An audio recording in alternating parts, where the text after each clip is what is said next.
Mellow greetings, everybody. My name is James. I am from the internet, and today we are going to talk about rats, and more importantly, what happens to rats on sinking ships. Now, for those of us who haven't been paying attention and aren't aware, the Trump presidency is most assuredly a sinking ship. It is pretty much the Titanic of presidencies at this point. The days are numbered, the remaining legal challenges available are few, and more importantly, his loyalists, his rats, one at a time, are jumping off the side of the ship. Even the rats know it's time to go.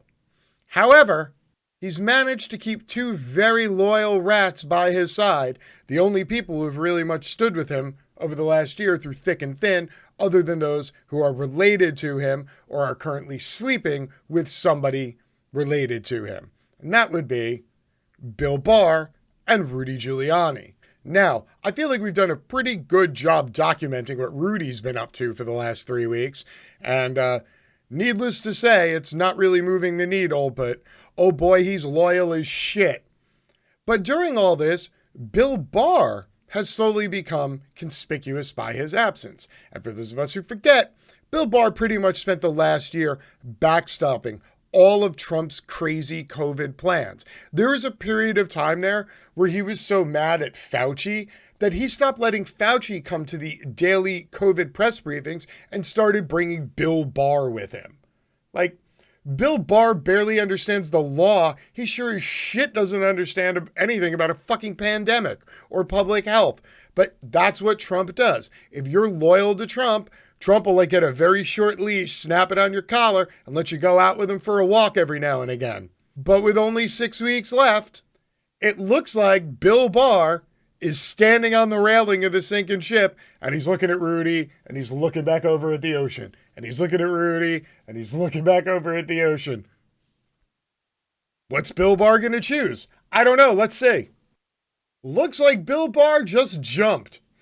Barr says no evidence of widespread voter fraud, defying Trump. Quote, to date, we have not seen fraud on a scale that could have affected a different outcome in the election, Barr told the Associated Press. This isn't one of those conversations that happens in hush-hush tones in a corner somewhere that another person reportedly heard, and then the next thing you know, hearsay is news if you're over at fucking InfoWars or OANN or any other place where they have absolutely no journalistic credibility. But no, this is flat out, straight up telling the Associated Press, shit ain't happening. Bill Barr, that guy. Also, he's now rocking a mask everywhere he goes. If you want to send a not so subtle message to Donald Trump that you are going to leave his sycophantic circle and slowly try to backpedal your way into mainstream humanity, yeah, wearing a mask, probably number one way you could do it. So there you go, Bill Barr, the turtle man, rocking the mask, running out the door after telling the Associated Press that Donald Trump don't have shit. Damn.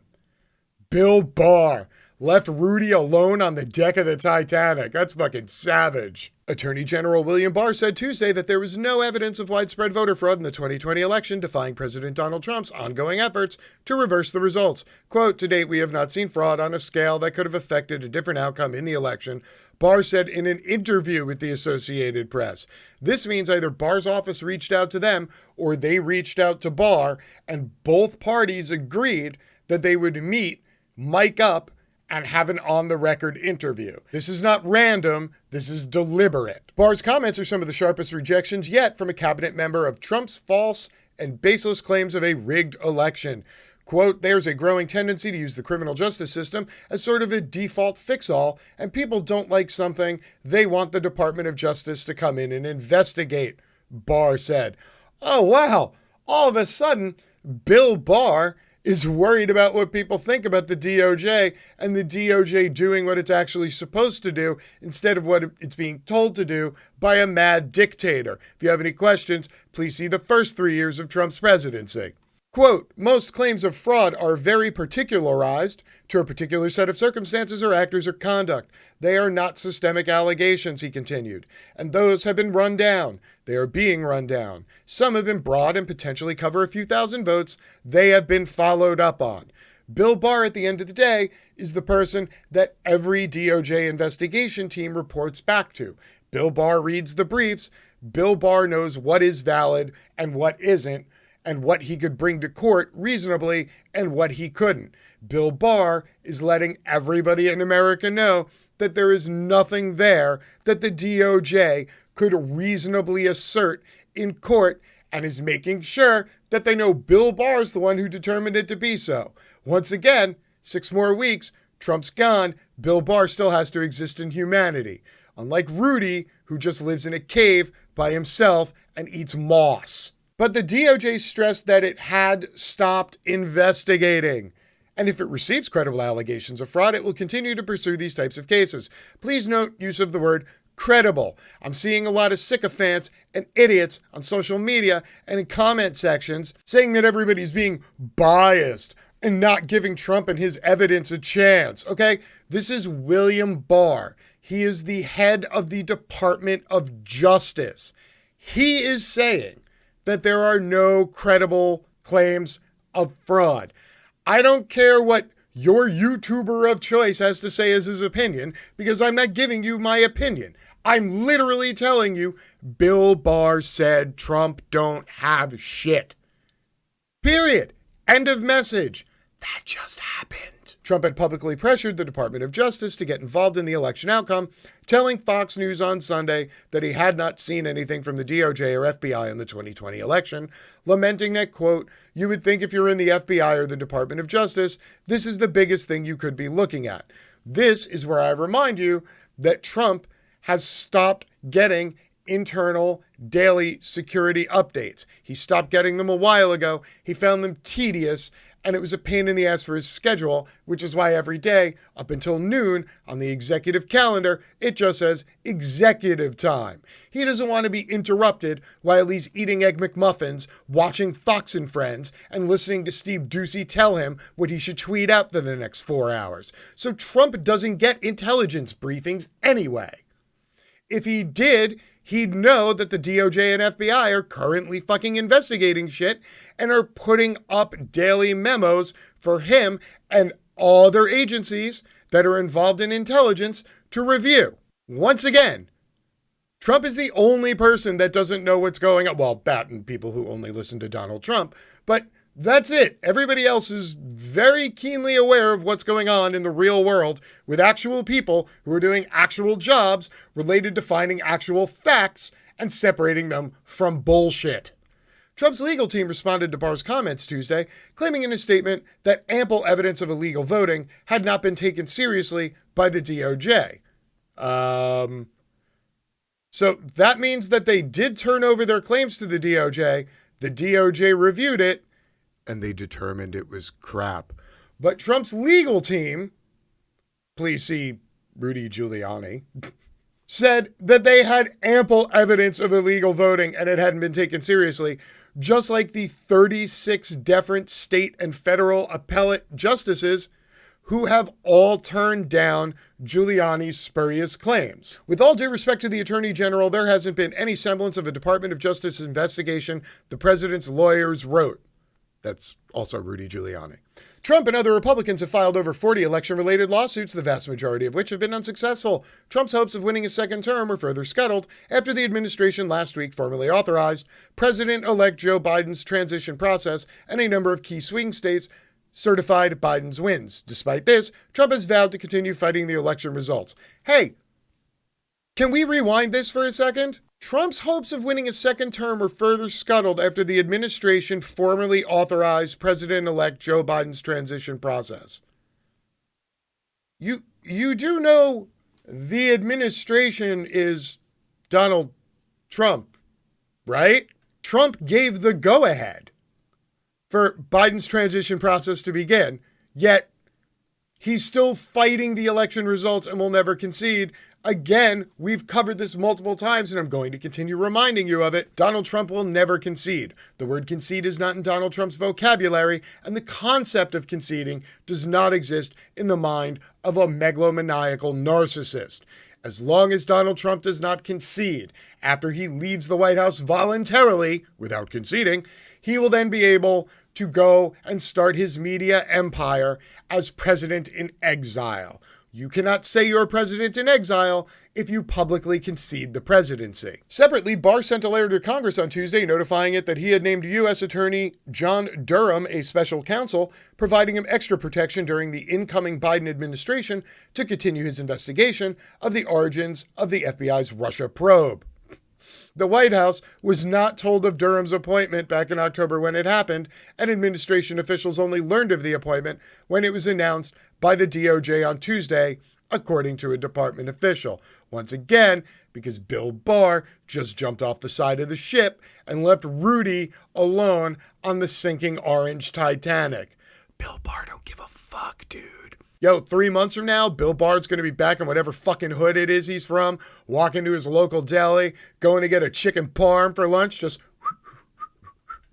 without a fucking care in the world, dude. Rudy's still going to be hanging upside down from the top of a cave with his feet, making weird moaning noises in the middle of the afternoon, waiting for the sun to go down so he can come back out again. But Bill Barr's going to be just fine. Now, it goes from bad to worse. Justice Department investigating potential presidential pardon bribery scheme, court records reveal. The Justice Department is investigating a potential crime related to funneling money to White House or related political committee in exchange for a presidential pardon, according to court records unsealed Tuesday in federal court. The case is the latest legal twist in the waning days of President Donald Trump's administration after several of his top advisors have been convicted of federal criminal charges and as the possibility rises of Trump giving pardons to those who have been loyal to him. If you have any questions, please see Michael Flynn like 5 days ago. The disclosure is in 20 pages of partially redacted documents made public by D.C. District Court on Tuesday afternoon. The records show Chief Judge Beryl Howell's review in August of a request from prosecutors to access documents obtained in a search as part of a bribery for pardon investigation. This was started back in August. Okay? This didn't just happen. They just happen to have released it now.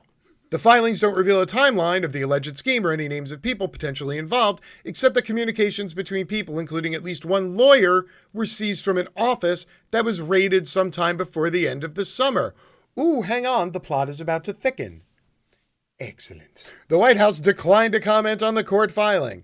CNN previously reported that associates of the president are making appeals to him in the hopes of obtaining pardons before he leaves office. There is no indication that any of those associates are being investigated by the DOJ in relation to Tuesday's filing. Really? Are you sure there's no indication at all? Have you not read the rest of your own article? Because I have. A Justice Department official told CNN no government official was or is currently a subject or target of the investigation disclosed in the filing. According to the court records at the end of this summer, a filter team used to make sure prosecutors don't receive tainted evidence that should have been kept from them because it was privileged, had more than 50 digital devices, including iPhones, iPads, laptops, thumb drives, and computer drives after investigators raided the unidentified offices. Prosecutors believe the devices revealed emails that show allegedly criminal activity, including a, quote, secret lobbying scheme and a bribery conspiracy that, quote, offered a substantial political contribution in exchange for a presidential pardon or reprieve of sentence for a convicted defendant whose name is redacted according to the redacted documents. And here you go, gang. Here's the moneymaker. The political strategy to obtain a presidential pardon was parallel to and distinct from X's role as an attorney advocate for X, Howell wrote in her court order. I wonder, who is there who acts in the role of attorney advocate who technically does not work for the U.S. government, who would be in a position or a place to have conversations with people regarding potential pardons in return for money. I wonder.